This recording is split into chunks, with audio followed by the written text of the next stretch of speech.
มักม่วงไข่น่ะแบบโคตรกรอบเลยทุกคนเลยเดี๋ยวเจ้า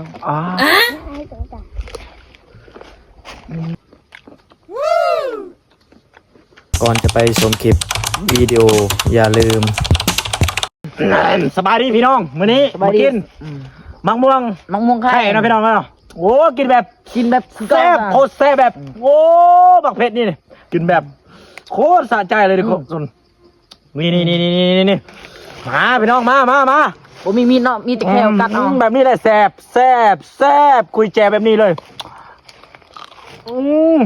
มีแต่ปากกัดมีโอ้ยเบิ่งเอาอีกโอ้พี่น้องเอ้ยมานำกันได้พี่น้องเอ้ยมากินนำกันนะโคตรแซ่บเลย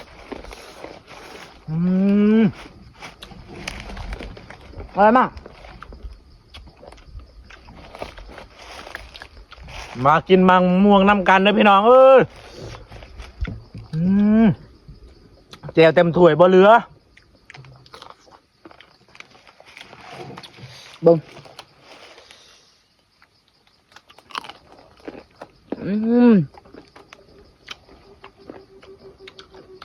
กินกับเจียวปลาแดกคือเก่าเนาะ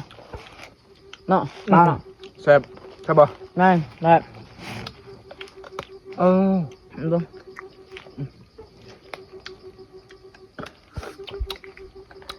ตัวสะใจอะไรกินแบบนี้นะ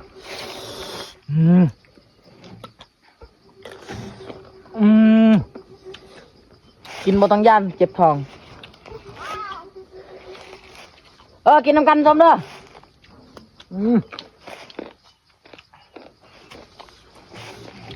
สะใจเลยเว้ย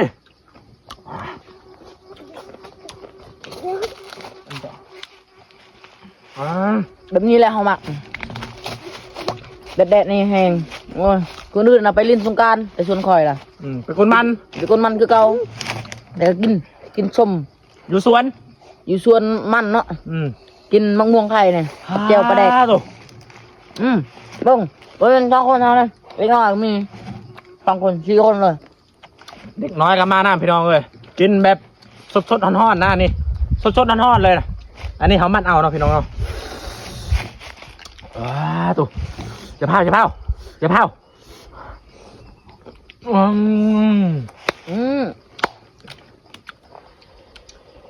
โอ้เบิดแล้วเฮายัง2เอายัง4 หน่วยเอากินแห้งเลยเอากินลายกว่าผู้นี้เนาะใหญ่กับเฮา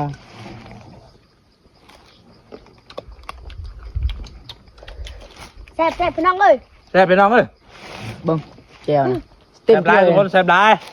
บ่ได้กินแล้วโอ้น้ำลายแตกแน่นอน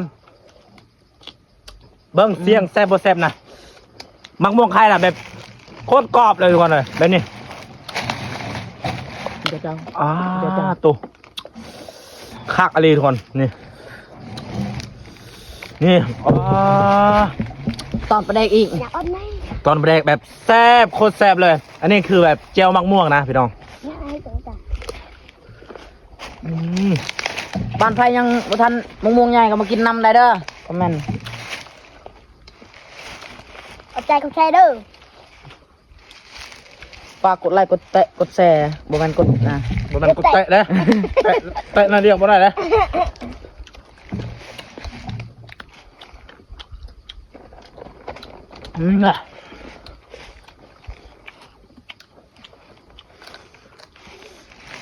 คน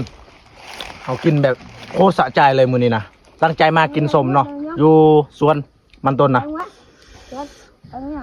นี่นะคุณดูนะเก็บมันแต่ส่วนข่อยล่ะกินนะมะม่วงไข่กุกเลยไปเปิดเบิ่งฮะ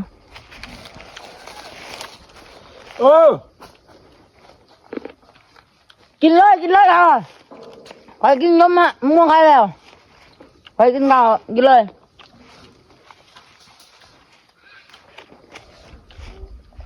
โคตรแซ่บเลยพี่น้องไอเฮาเอิญไปกินเขาแต่ส่วนเฮายังเฮ็ดคลิปอยู่กินเบิดนี้ก่อนจะไปกินข้าวเนาะพี่น้องคุณดูหนักกินข้าวแต่ชวนก่อนกินส้มมะม่วงไข่ กินเบิดนี้โอ้จังมากินข้าวเนี่ยโคตรแซ่บเลย ป้าดูทุกคนนี่แจวแบบคุยแบบนี้เลยแบบเฮามักนะมันบ่เป็นอย่างนะเฮามีตัวสวยคอร์ฟิวอยู่เฮือนนะ ยังมาเอามาคนเดียว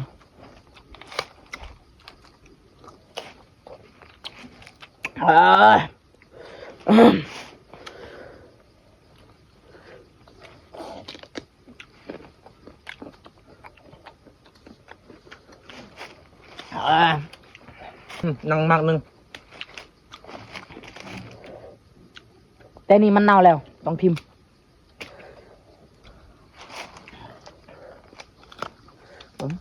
กิน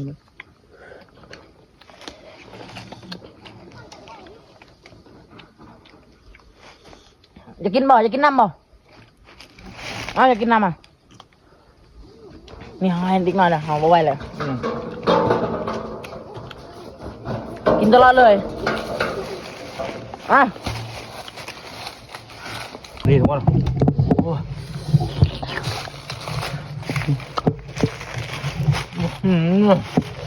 นี่ดิกหน่อยก็แห้งรีกินเลยเบิ้งแก้วน่ะน้องแซ่บบ่น้อง แซ่บแซ่บแซ่บ กินลายเชฟลายเนาะเฮ้ย มากสุดท้ายทุกคนมากสุดท้ายแล้วเฮาสิไปกินข้าวกันเนาะ ค่อยพอแล้ว หมดแล้วหมดแล้ว ลายแล้วเขากินหน่อยเดียวก็พอถึงหน่อยข้าวก็ยังบ่กิน เดี๋ยวนายเจ็บท้องบ่ แมน กินตอนไปได้ทุกคน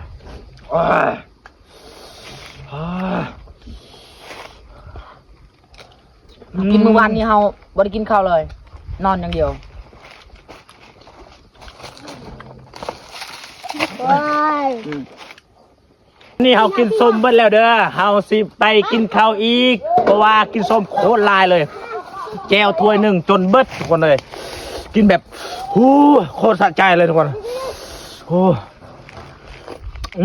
ผู้ใดเบิ่งพาให้กดไลค์กดแชร์เนี่ยเด้อทุกคน